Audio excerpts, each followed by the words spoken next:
So on a live stream the other night, I got a question from some folks if our newest guard dog is a disappointment. And to be quite honest with you, good morning, sleepy Mr. Toby dog. Want to go say hi to your friends, the cattle? Toby continues to come out here pretty much every morning to visit with the cattle. Got little Belinda Carlisle here with her mom, Anne of Green Gables. I think Belinda likes you. She walks towards you. She doesn't walk towards me. Of course, Toby just peed on the fence, so maybe he's just marking his territory, which is something that a good guard dog does. So on a live stream the other night, I got a question from some folks asking about my guard dogs, and specifically if our newest guard dog, the still puppy dog Abby, is a disappointment. Good morning, Abby girl. Abby, sit. Good girl. Good girl. Yeah, you're so happy to see me. You're so... Get your paws off me, though. You're muddy. No, come on. Of course, I'm not going to lie to you guys. Abby has been a little bit of a handful lately. Not to say she's not lovable and adorable. She's just so full of puppy energy, sometimes she doesn't know what to do with herself. Release the Kraken!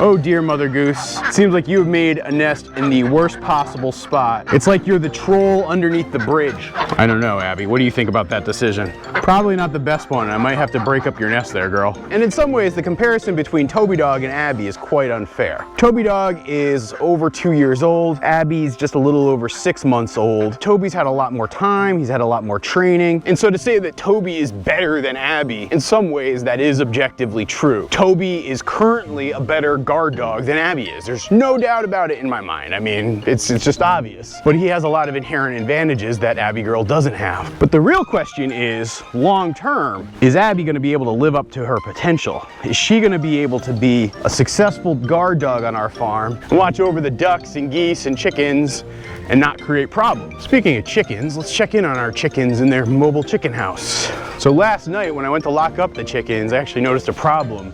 I was missing several of them. If I count right now, I only got 1, 2, 3, 4, 5, 6, 7, 8, 9, 10. There should be, I think, 14 that have been living in here. And if we go inside and peek in, it looks like there's one girl sitting in her nesting box. But I've actually noticed I've got a couple problems with my fencing. Specifically, I had this hole that was right here, and I gotta patch my hole.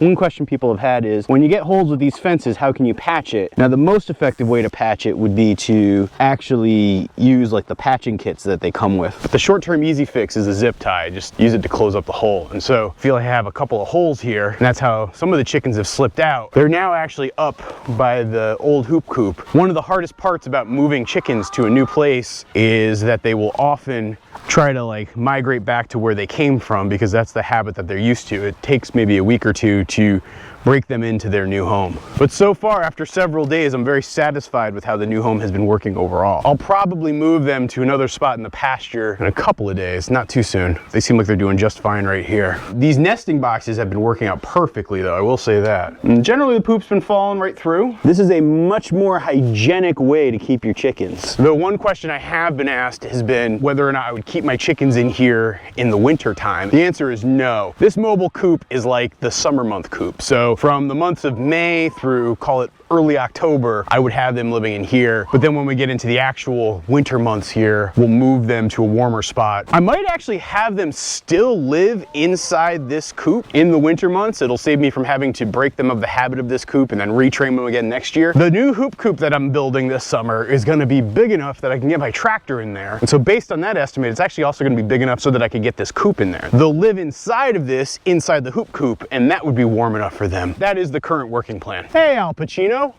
Hooah, I'm just getting warmed up. Here we have the wild Toby Dog and Abby Dog wandering through the savannah and exploring their permaculture orchard.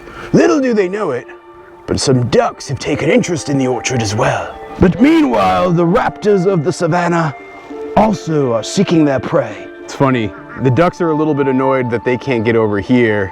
The chickens are a little annoyed that they can't get over here. They don't like these fences.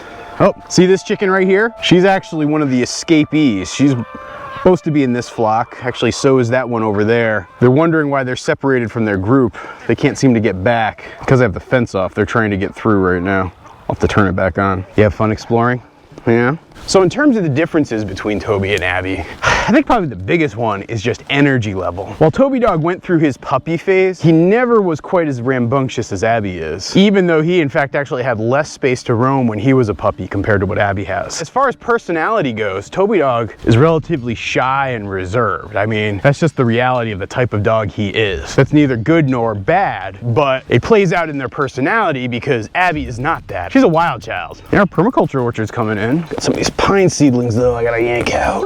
Little pine trees that will never ever get used. You can see the permaculture orchard is starting to come back to life. There's a chestnut seedling that hasn't started to bud yet, but this one's getting pretty tall. This right here is a black locust tree that looks like it's about to come to life again. This chestnut seedling is growing a little bit weird. This black locust is doing great. This might be one of my best chestnut seedlings I have in the entire property. Look at it, the thing is up over 13 feet. I think I might end up taking its cover off pretty soon. Ooh, you getting a drink out of the swale, Abby? It's kind of gross water, a little sus. Yeah, this spot right here, actually all the trees are doing really well. It's a little bit too moist to grow over here, but where I have this berm, they are just soaking up all this water that's out here. And it's so good to see how good these trees grow. Here's a chestnut seedling that's not doing nearly as well. Another good black locust. I swear black locust is like the easiest type of tree to grow, which is both good and bad because they can be kind of invasive if you don't control their growth. I think Toby's shyness has actually played out in terms of how directive he's been with Abby. And so just the fact that their personalities are different plays out. I mean,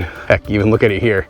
Abby just wants to run and play. Meanwhile, Toby is investigating for signs of any animals that shouldn't be here throughout the permaculture orchard. Of course, she is kind of adorable as she does it, isn't she? You know, I've noticed other behavioral differences with Toby and Abby too. Like for example, Abby, she's got like a herding instinct. And when I come out here late at night, what'll happen is, you know, oftentimes you'll have ducks out here playing in the swale, not quite ready to go into the duck house for the night. And what Abby will do is she'll run up here and kind of herd the ducks in, and the ducks will very quickly make their way back down into their area. That's just not the type of thing you'll see Toby Dog do. And again, I think that that's a big part of their nature in terms of Toby Dog is much more of a protector, is much more gentle and much more laid back. Abby is a little bit more high wired, and like I said, she seems like she's got like this massive drive for herding, which is probably where she's gotten into trouble with chickens. You know, there was Blanche the chicken that she killed, but then there's been other chickens that she's tried to play with and I've had to reprimand her. Whereas Toby did that like once or twice in my entire memory. Abby does it over and over again. I think ultimately I'll be able to break her of that habit. It's just taken a lot more work,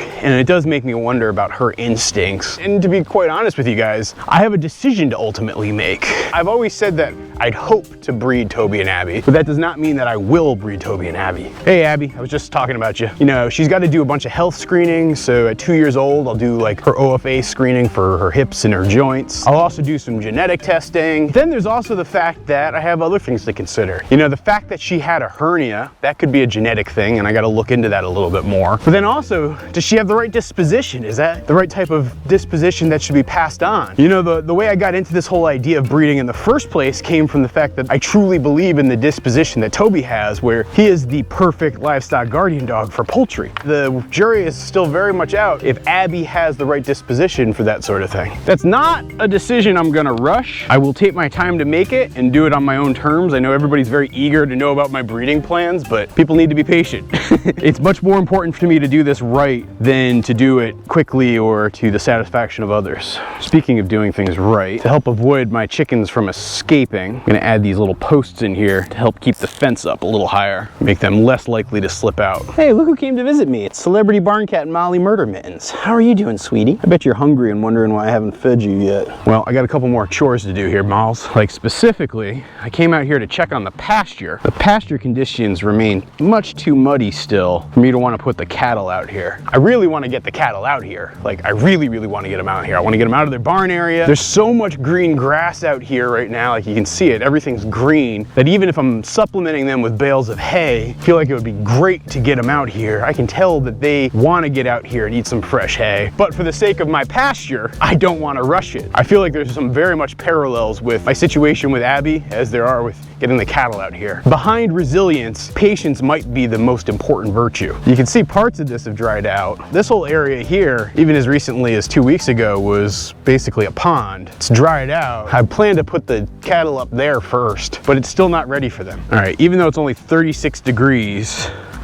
It's very bright and sunny, so let's check to see how our bees are doing. I'm still waiting to get the extra frames inside of here, but it does sound like they're doing well. That's good. I don't want to take the whole thing off because I'm afraid of bees, to be honest. I don't like to do it without my bee protection on, at least to a certain extent. Plus, I actually just had a banana with my breakfast smoothie. I actually hear that bees have like this attack instinct with the smell of banana because banana smells exactly like one of their hormones. I have started setting up the laneways though for getting the cattle out. Basically, you can see the setup right here because I can tell they want to get out. Actually, Belinda Carlisle snuck out the other day. Hey, how's it going there, Annabelle? Good to see you, sweetie. Hey, Audrey 1. What's happening, girl? I was doing some farm cleanup work, and so I had the log grapple bucket on the front of this tractor. It's really handy because I can just open the jaws and close the jaws at the press of a button. But I've actually never tried to pick up a bale of hay with it. I love the smell of like the fermented hay. It smells like farm to me. The jaws don't open enough for me to be able to get it around, but I do have this chain, so maybe this is useful as well. The reason I'm going through this effort is, number one, I have more work to do with the log grapple later today. Number two, I'm wicked inefficient, and probably by the time I'm done with this exercise, I could have just easily swapped the attachments 2 times over. It's not gonna reach. I'll be back.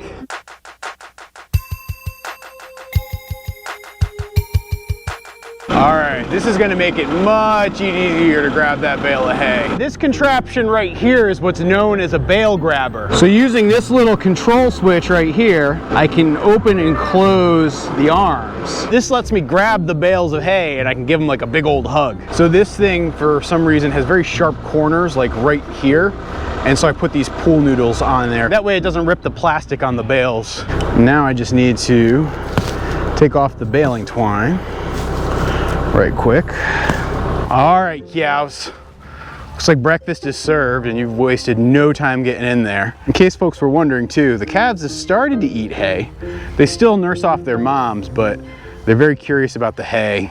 The pecking order of our cattle kind of remains the same. So Kurt Cobain kind of remains the boss, with Audrey as the boss female. Then the other 3 are kind of the backups and they have to wait their turn. But there still is other hay that we have here on the farm, so it's not like they're starving. But there always seems to be this mad rush to get the fresh hay. But somehow the adorableness of the calves has them getting their way in. I will admit, I'm a little bit proud of myself for the choice I just made right there, where I took the extra 5 minutes to switch to the bale grabbers and it made it super easy. Abby had to be put in timeout while I was doing the hay moving because she started playing with chickens again. She doesn't bite them, but she does try to play with them. And that's a big no-no. You know, she's actually very good with the geese and she's been very good with the ducks. It's the chickens that she seems to have the problem with. Part of why I've been working to get the chickens separated and further out in the pasture is actually have less interaction opportunities for Abby. I've been locking her up at night just because I always seem to manage to have 1 or 2 chickens that sneak out. Hopefully with the new coop, once they get trained to that, I'll have less of that issue. But I guess all of this brings me back around to the core question I started this video with, of whether or not Abby is a disappointment. And to be quite honest with you, she absolutely is not. Is she the easiest dog to train in the world? Absolutely not. But is she a good dog? I would say absolutely yes. You know, we're working with her, both Toby and I think she's gonna ultimately find her way into being a good farm dog. It's just taking more work and patience on my part. To a certain extent, I struggle with even the idea of that question, that she's a disappointment, because that would suggest that each animal or each creature has its own predetermined path, and much like people, where they're gonna go their own way. You can go your own way. Each animal is unique in its own animalness, and you gotta respect them and appreciate them for their personality. And if they have a job to do, it's just a matter of finding a way to make that job work for them and having patience to teach them and show them the way. Isn't that right, Mr. Toby Dog? Yeah. I hope you guys have enjoyed this video. I gotta go now do some work around the farm. You ready to do work with me, Abby? Huh? You ready? You ready? You ready to do some work?